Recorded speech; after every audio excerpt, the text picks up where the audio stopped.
ఈరోజు సత్యనారాయణుడి పూజించడం, కథలు వినడం ద్వారా శ్రీ మహావిష్ణువు సంతోషించి సాధకునిపై తన అనుగ్రహాన్ని ప్రసాదిస్తాడు.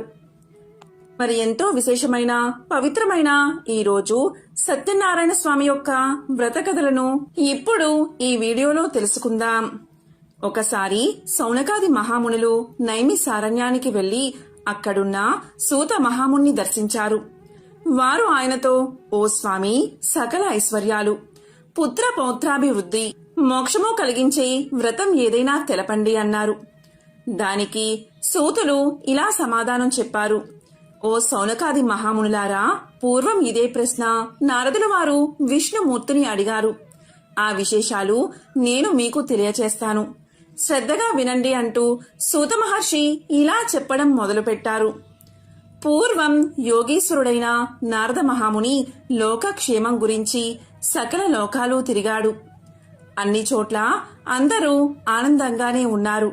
కాని భూప్రపంచమైన మనుష్య లోకంలో మాత్రం అందరూ ఏదో రకమైన బాధలు పడ్డం గమనించాడు నారదుడు. ఆ దుఃఖం మనసుకి సంబంధించింది కావచ్చు, శరీరానికి సంబంధించింది కావచ్చు, ధనధాన్యం కోసం కావచ్చు. కారణం ఏదైనా దుఃఖ శాతం ఎక్కువే. ఇది చూసిన నారదముని ఎంతో విచారించి తక్షణ కర్తవ్యం కోసం సరాసరి విష్ణుమూర్తి దగ్గరకు వెళ్లాడు. అక్కడ నిర్మల శరీర కాంతితో 4 చేతుల్లో శంఖ, చక్ర, గద, పద్మాలు కలిగి సర్వాలంకృతుడైన విష్ణుమూర్తిని దర్శించి భక్తితో పూజించి ఇలా పలికాడు నారదుడు.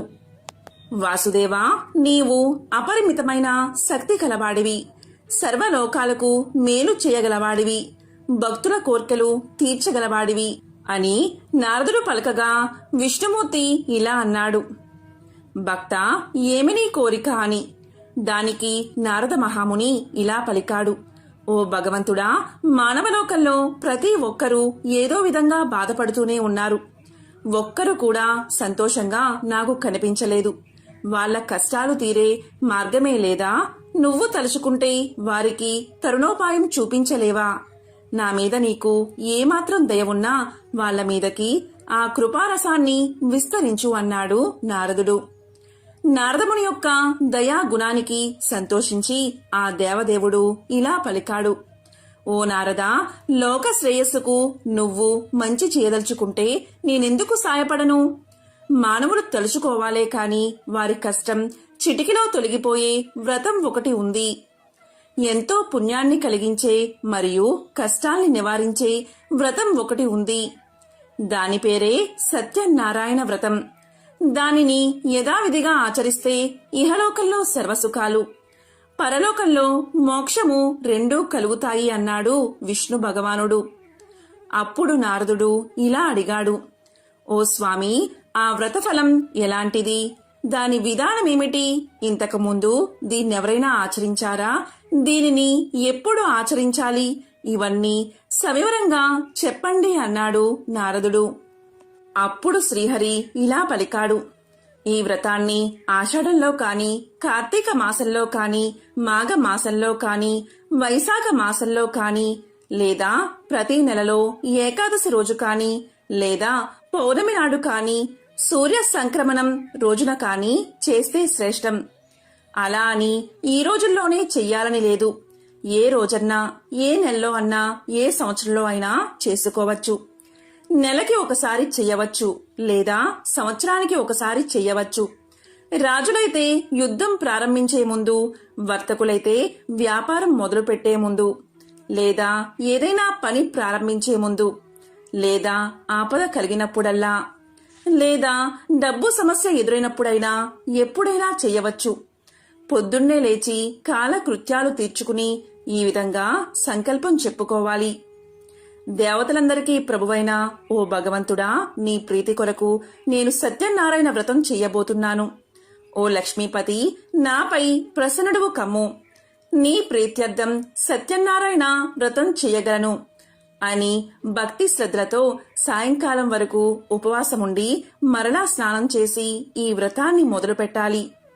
రాత్రి కుదరని వారు ఉదయం చేసుకోవచ్చు. పూజా గృహాన్ని శుద్ధి చేసి పిండితో ముగ్గు వేసి అక్కడ ఒక పీటపై అంచుగల కొత్త తెల్ల తువాలు పరిచి దానిమీద బియ్యం పోసి కలస పాత్ర, వెండి, రాగి, ఇత్తడి ఏదైనా పెట్టి దానిమీద కొబ్బరికాయ ఉంచి దానిమీద రవికెల గుడ్డ ఉంచాలి. ఆ పీటపై బియ్యం మధ్యలో సత్యనారాయణ స్వామి ప్రతిమను చేయించి పెట్టాలి. అలా కుదరని వారు ఫోటో పెట్టుకోవాలి. సత్యనారాయణ స్వామికి పంచామృత స్నానం చేయించి మండపంపై ఉంచాలి. వినాయకుడు, లక్ష్మీదేవి, విష్ణువు, పార్వతీ పరమేశ్వరులు, సూర్యాది నవగ్రహాలు, ఇంద్రుడు మొదలగు అష్ట దిక్పాలకులు ఈ స్వామికి అంగదేవతలను ముందుగా పూజించాలి.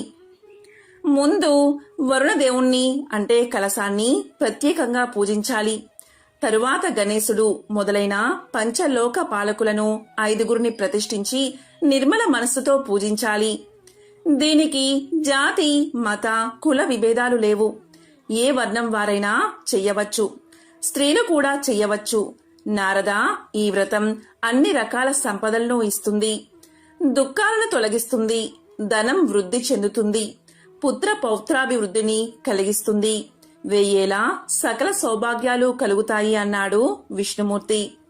ఒక మంచి రోజు చూసి బంధుమిత్రులను పిలిచి పంచభక్ష పరమాణాలు చేసి పూలు, ఫలము, భక్తి శ్రద్ధలతో పూజ జరిపి బ్రాహ్మణులకు దక్షిణ తాంబూలాలు ఇచ్చి బంధుమిత్రులకు విందు భోజనాలు పెట్టి ప్రసాదం తాను తిని ఇతరులకు పెట్టాలి. ఇలా చేస్తే వాళ్ళు కోరిన కోరికలు నెరవేరి సంతోషంగా ఉంటారు. ఈ వ్రతం విశేషంగా కలియుగంలో విశేష ఫలితాలను ఇస్తుంది అని విష్ణుమూర్తి నారదునికి చెప్పినట్లు సూత మహాముని శౌనకాది ముళ్లకు తెలియచేశాడు. స్కాంద పురాణే సత్యనారాయణ వ్రత కథ ప్రథమ అధ్యాయం సంపూర్ణం. ఇక రెండవ కథ. ఓ ఋషులారా, పూర్వం ఈ వ్రతాన్ని ఎవరు ఆచరించారో చెప్తాను వినండి అంటూ సూతుడు ఇలా చెప్పడం మొదలుపెట్టాడు. పూర్వం కాశీ పట్టణంలో ఒక చాలా బీద బ్రాహ్మణుడు ఉండేవాడు. తినడానికి సరైన తిండి లేక చాలా బాధలు పడుతూ ఉండేవాడు. అతని బాధ చూసి జాలిపడి శ్రీమన్నారాయణుడు ఒక ముసలి బ్రాహ్మణుడి రూపంలో ప్రత్యక్షమై అతని కష్టాలు ఏమిటో చెప్పమని అడిగాడు. ఆ బ్రాహ్మణుడు తన పేదరికం తొలగే మార్గం చెప్పమని కోరాడు. దానికి మహావిష్ణువు సత్యనారాయణుడు అనే పేరుగల విష్ణువును పూజిస్తే సకల కోరికలు తీరతాయి అన్నాడు. సమస్త దుఃఖాలు తొలగిపోతాయి అన్నాడు. నీవు ఆ వ్రతాన్ని చేయమని ఆ వ్రత వివరాలు చెప్పి అక్కడికక్కడే అంతర్ధానమైపోయాడు బ్రాహ్మణుడి రూపంలో ఉన్న మహావిష్ణువు. ఆ రాత్రి ఆ బ్రాహ్మణుడు నిద్రపోక వ్రతం చెయ్యాలి అనే సంకల్పంతో మేల్కొని ఉండి మర్నాడు ఉదయాన్నే భిక్షాటనకు బయలుదేరాడు. ఆశ్చర్యంగా రోజుకన్నా చాలా ఎక్కువగా ధనం సమకూరింది. దానితో బంధుమిత్రులను పిలిచి వ్రతం చేశాడు. ఆ దేవదేవుడు చెప్పినట్లుగానే అతని కష్టాలన్నీ తొలగి సర్వసంపదలకు అధికారి అయ్యాడు. అప్పట్నుంచి అతను ప్రతి నెల ఆ వ్రతాన్ని ఆచరించి అన్ని పాపాల నుండి విముక్తిని పొంది అతి దుర్లభమైన మోక్షాన్ని పొందాడు. కాబట్టి ఈ వ్రతాన్ని ఏ మనిషి చేస్తాడో అతనికి సర్వ దుఃఖాలు తొలగుతాయి. ఈ బ్రాహ్మణుడి వల్ల విని వేరే ఎవరు చేశారో తెలపమని శౌనకాది మునులు సూత మహర్షిని కోరారు. అప్పుడు సూతులవారు ఇలా చెప్పారు. ఆ బ్రాహ్మణుడు యథావిధిగా వ్రతం విడవకుండా చేస్తూ ఉండగా ఒకరోజు ఒక కట్టెలమ్మే అతను అక్కడికి అనుకోకుండా వచ్చాడు. బాగా దాహం వేసి నీళ్లు అడుగుదామని వస్తే అక్కడ ఏదో పూజ జరుగుతూ ఉండడం చూసి ఆ బ్రాహ్మణుణ్ణి దాని విశేషాలేమిటో చెప్పమన్నాడు కట్టెలవాడు. అప్పుడు బ్రాహ్మణుడు తన కథంతా వివరంగా చెప్పి ఎలా కష్టాలు తొలగాయో చెప్పేసరికి ఆ కట్టెలమ్మే అతనికి ఆ వ్రతం మీద బాగా గురి కుదురుతుంది. ఆ వ్రతం అయ్యే వరకు అక్కడే ఉండి తీర్థ ప్రసాదాలు తీసుకుని వెంటనే అతను కూడా చెయ్యాలని సంకల్పించుకుంటాడు. ఈ కట్టెలమ్మే డబ్బు ఎంత వస్తే అంతలోనే చేస్తాను అనుకుంటాడు. అనుకోవడమే తడువు, ఎప్పటికన్నా రెట్టింపు ధనం వచ్చింది. ఆ కట్టెలమ్మే అతను కూడా బంధుమిత్రులతో కలిసి వ్రతాన్ని ఆచరిస్తాడు. నిర్మలమైన మనస్సుతో మంచి అరటిపళ్ళు, చక్కెర, నెయ్యి, పాలు, గోధుమ పిండి మొదలగు వాటిని సేకరించుకుని వచ్చి భక్తితో వ్రతాన్ని ఆచరించి నైవేద్యం పెట్టాడు. ఈ వ్రత మహత్యం చేతనే అతను పుత్ర పౌత్రాభివృద్ధి కలిగి ఇహలోకంలో సుఖ సంతోషాలతో జీవించి సత్యలోకానికి చేరుకున్నాడు అని సూతుడు సౌనకాది మహర్షులకు తెలియచేశాడు. ఇక 3వ కథ. పూర్వం సత్యవాక్కుగల ఉల్కాముకుడు అనే రాజు ఉండేవాడు. అతను సత్య ప్రవర్తన కలిగి ఉండేవాడు. అటు భద్రశీల అనే నదీ తీరమున భార్యతో కలిసి సత్యనారాయణ వ్రతాన్ని ఆచరిస్తూ ఉండేవాడు. అలా వ్రతం చేస్తూ ఉండగా అక్కడికి వ్యాపారం చేసే ఒక వైశ్యుడు వచ్చి ఇలా పలికాడు. ఓ రాజా, ఇది ఏమి వ్రతం? దీని ఫలితమేమిటి అని అడిగాడు. దానికి రాజు వివరంగా చెప్పాడు. నాకు పిల్లలు లేరు, పిల్లలు కలగడానికి చేస్తున్నాను అని. అలా పలకగానే వైశ్యుడు ఇలా అన్నాడు. రాజా, నాకు కూడా పిల్లలు లేరు, నేను కూడా ఈ వ్రతాన్ని ఆచరిస్తాను అంటూ ఆ రోజు ఇంకా వ్యాపారానికి స్వస్తి చెప్పి తొందరగా ఇంటికెళ్లి భార్య అయిన లీలావతికి ఈ విషయాన్ని చెప్పాడు. తనకు ఎప్పుడు సంతానం కలుగుతుందో అప్పుడే ఈ వ్రతం ఆచరిస్తానని మొక్కుకున్నాడు. కోరిన కోరికలు తీర్చే సత్యదేవుడు అతనికి ఒక కుమార్తెను ప్రసాదించాడు. ఆపద ముక్కులు, సంపద ముంపులు అని అనే మాట ఊరికే రాలేదు కదా. అమ్మాయికి కళావతి అని నామకరణం చేశాడు. కాని ఆ వేడుకలో స్వామిని మరిచాడు. ఆ అమ్మాయి పెరిగి పెద్దదయ్యింది, యుక్త వయసుకు వచ్చింది. భార్య సత్యదేవుడి మొక్కు గురించి ఎప్పుడు గుర్తు చేసినా అమ్మాయి పెళ్లిలో చేద్దాములే అని దాటవేశాడు వైశ్యుడు. తగిన వరుణ గురించి విచారిస్తూ కాంచీపురంలో గుణవంతుడు, అందగాడు అయిన వైశ్య కుమారుడు ఉన్నాడు అని విని అతనితో పెళ్లి నిశ్చయించాడు. అప్పుడైనా మాట నిలబెట్టుకున్నాడా అంటే పెళ్లి సంబరంలో పడి దేవుణ్ణి మర్చిపోయాడు. దేవుడి సహనానికి కూడా ఒక హద్దు ఉంటుంది కదా. దాంతో నారాయణమూర్తి కోపగించుకుని తగిన సమయం కోసం వేచి ఉన్నాడు. కొంతకాలం గడిచాక మామ అల్లుడు కలిసి వ్యాపార నిమిత్తం చంద్రకేతు రాజకుమారుడుండే రత్నసానుపురానికి వెళ్లారు. ఆడిన మాట తప్పిన వైశ్యునికి గొప్ప దుఃఖం కలగాలని సత్యనారాయణ స్వామి శపిస్తాడు. ఆ శాపం వల్ల ఎవరో చేసిన నేరానికి వీళ్లు బలవుతారు. కొంతమంది దొంగలు రాజుగారి ఖజానా నుండి సొమ్ము దొంగలించి భటులు వెంటబడుతూ ఉంటే భయపడి ఈ వయసులున్న చోట ఆ డబ్బు వదిలేసి పారిపోయారు. ఇంకేముంది, ఆ భటులు మామ అల్లులని పట్టుకుపోయారు. రాజు వారిని భయంకరమైన కారాగృహంలో బంధించి వాళ్ళ డబ్బంతా స్వాధీనం చేసుకున్నాడు. వాళ్ళ కష్టాలు అక్కడితో ఆగలేదు. సత్యనారాయణ స్వామి శాపవశాన ఇక్కడ ఇంటి దగ్గర పరిస్థితి కూడా విషమించింది. ఇంట్లో దొంగలు పడి సొమ్మంతా దోచుకున్నారు. తినడానికి తిండి లేక, సరైన ఆరోగ్యం లేక ఇల్లిల్లు తిరిగి డబ్బు సంపాదించుకుని బతికేవారు.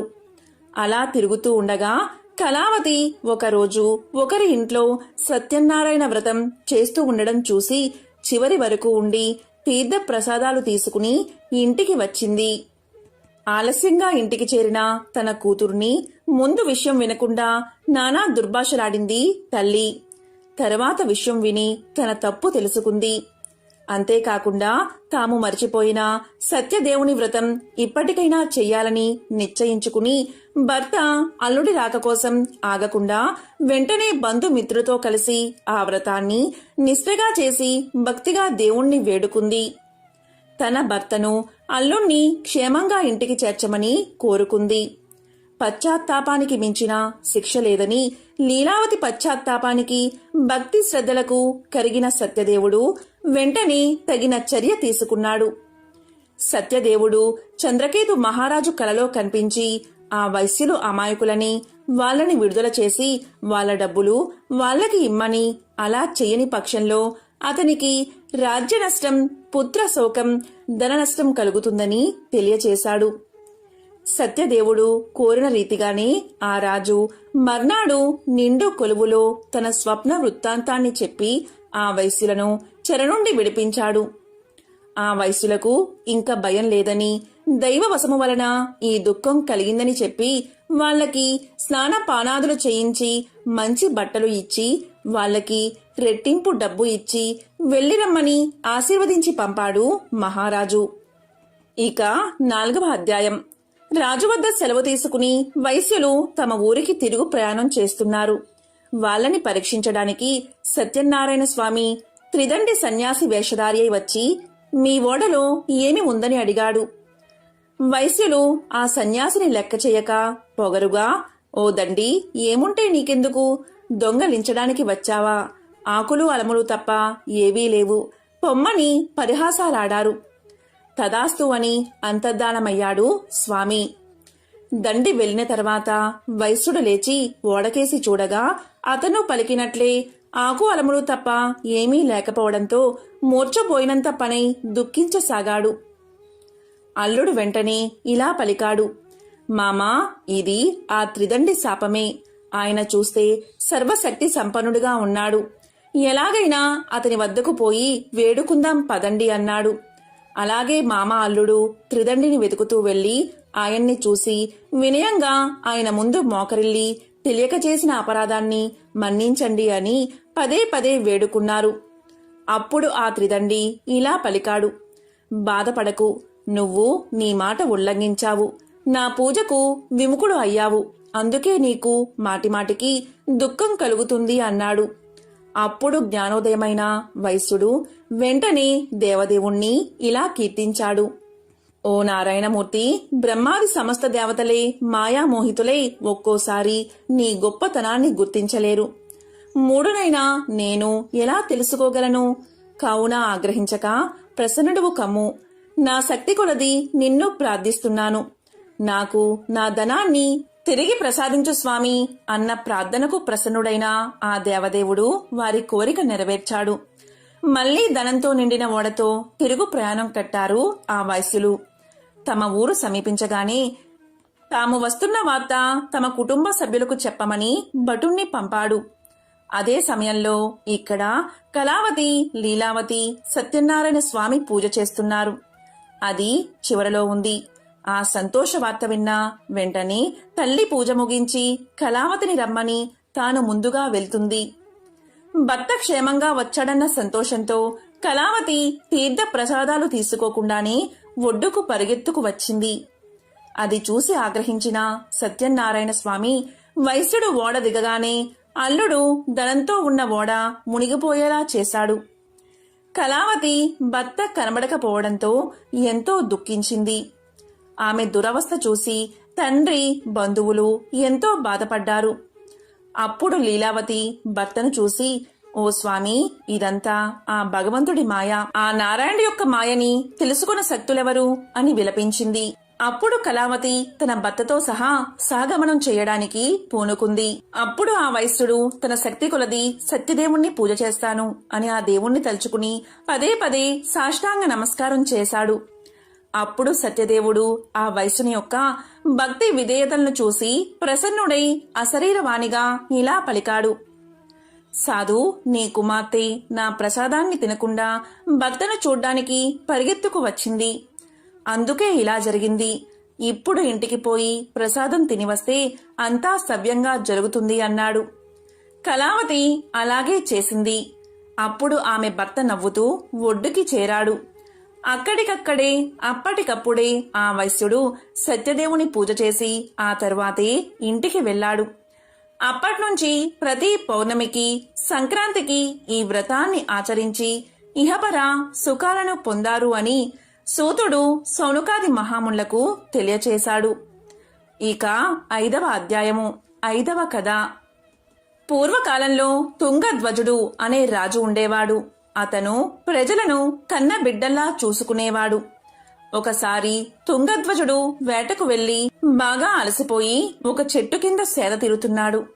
అక్కడ అదే చెట్టు దగ్గర గోపకులు ఎంతో భక్తితో సత్యనారాయణ పూజ చేసి ఆ తరువాత రాజుగారికి భక్తి శ్రద్ధలతో ప్రసాదం తీసుకుని వచ్చి ఇచ్చారు. వారు హీన కులస్తులు అని వారు ఇచ్చిన ప్రసాదం భుజించడం ఇష్టం లేక రాజు అది తినకుండానే తన రాజ్యానికి వెళ్లిపోయాడు. అతని ధిక్కారానికి శిక్షగా అతని 9 కొడుకులు మరణించారు. ధనధాన్యాలు అన్నీ నశించాయి. రాజు తనను సత్యదేవుని లెక్క చేయకపోవడం చేతనే ఇలా జరిగింది అని గ్రహించి ఆ గోపకుల దగ్గరకు వెళ్లి వాళ్ళతో కలిసి సత్యదేవుణ్ణి పూజించాడు. అప్పుడు అతని 9 కొడుకులను ధనధాన్యాలను తిరిగి పొందాడు. ఓ మునులారా, చూసారా, ఎవరు మిక్కిలి దుర్లభమైన ఈ సత్యపూజ చేస్తారో వారు సత్యదేవుని కృపచే ధనధాన్యాలను పొందుతారు. 4 వర్ణాలలో ఏ వర్ణం వారైనా చెయ్యవచ్చు, ఎప్పుడైనా చెయ్యవచ్చు. ఇలా చేస్తే పుత్రుల్ని పొందుతారు, బంధ విముక్తిని పొందుతారు, భయపడేవారు భయాన్ని కోల్పోతారు, అన్నిటా విజయం కలుగుతుంది, చివరికి సత్యపురానికి చేరుకుంటారు అని సౌనకాది మహామునులకు సూతుడు తెలియచేశాడు. సౌనకాది మునులారా, ఈ వ్రతంచే మనుషుడు దుఃఖం నుండి ముక్తి కలవాడవుతాడో అలాంటి సత్యనారాయణ వ్రతాన్ని మీకు తెలియచేశాను. ఇది కలియుగంలో విశేష ఫలప్రదం కలది. ఈ దేవుడిని సత్యేశ్వరుడు అని, సత్యనారాయణుడు అని, సత్యదేవుడు అని పిలుస్తారు. సత్యదేవుడు ఆయా రూపాలను ధరించి భక్తుల కోరిన కోర్కెలు తీర్చి సత్యరూపుడు అవుతాడు. కాబట్టి ఓ ముని శ్రేష్ఠులారా, ఈ వ్రతాన్ని నిత్యము ఎవరు చేస్తారో, ఎవరైతే ఈ కథలను వింటారో వారి పాపాలు సత్యదేవుడి కృపచే నశించిపోతాయి అని సౌనకాది మహామునులకు సూతుడు తెలియచేశాడు. సత్యనారాయణ స్వామి కథ తర్వాత భక్తిభావంతో నెయ్యి దీపం వెలిగించి హారతి ఇవ్వాలి. భగవంతుడికి పంచామృతం అందించే ప్రసాదంలో తప్పనిసరిగా తులసి దళాన్ని చేర్చాలి. వీలైనంత ఎక్కువ మందికి ప్రసాదం పంచాలి. పౌర్ణమి నాడు గంగా స్నానంతో పాటు దానం కూడా చాలా ముఖ్యం. మత విశ్వాసాల ప్రకారం పౌర్ణమి రోజు గంగా నదిలో స్నానం చేయడం వల్ల అన్ని దుఃఖాలు తొలగిపోతాయి, పాపాల నుండి విముక్తి లభిస్తుంది, జీవితంలో ఆనందం, శ్రేయస్సు కలుగుతాయి. ఈరోజు శనివారం, అలాగే జ్యేష్ఠ పౌర్ణమి అనురాధ నక్షత్రంతో కలిసి వచ్చింది. ఈ రోజు శనీశ్వరుని పూజిస్తే శనిబాధలు, గ్రహ దోషాలు తొలగిపోతాయి. పౌర్ణమి రోజున లక్ష్మీదేవి అనుగ్రహం కోసం తప్పకుండా రావి చెట్టును పూజించండి. ఇలా చేస్తే ఆర్థిక కష్టాలు తొలగిపోతాయి. జాతకంలో చంద్రదోషం ఉన్న వ్యక్తులు జీవితంలో అనేక ఇబ్బందులు ఎదుర్కొంటారు. ఇలాంటి వారు పౌర్ణమి రోజున చంద్రుణ్ణి పూజించడంతో పాటు ఆయనకు ఇష్టమైన వస్తువులను దానం చేయండి. ఈ సందర్భంగా మీరు ఏమీ చేయకపోయినా సరే ఈ మంత్రాన్ని జపిస్తే చాలు, చంద్రదోషం తొలగిపోతుంది. మరి ఆ మంత్రం ఏంటి అంటే, ఓం స్రం శ్రీం స్రౌం సహ చంద్రమసే నమః. ఓం శ్రీం శ్రీం స్రౌం సహ చంద్రమసాయ నమః అనే మంత్రాన్ని జపిస్తే చాలు, చంద్రదోషాలు తొలగిపోతాయి. ఎంతో పవిత్రమైన, విశేషమైన ఈ రోజు సత్యనారాయణ స్వామి యొక్క వ్రతకథను విన్నా, చదివినా, చెప్పినా, వినిపించినా సకల శుభాలు కలుగుతాయి, కోరిన కోరికలు నెరవేరతాయి, అన్నిటా మీదే విజయం కలుగుతుంది. ఓం నమో నారాయణాయ. ఓం నమో భగవతే వాసుదేవాయ.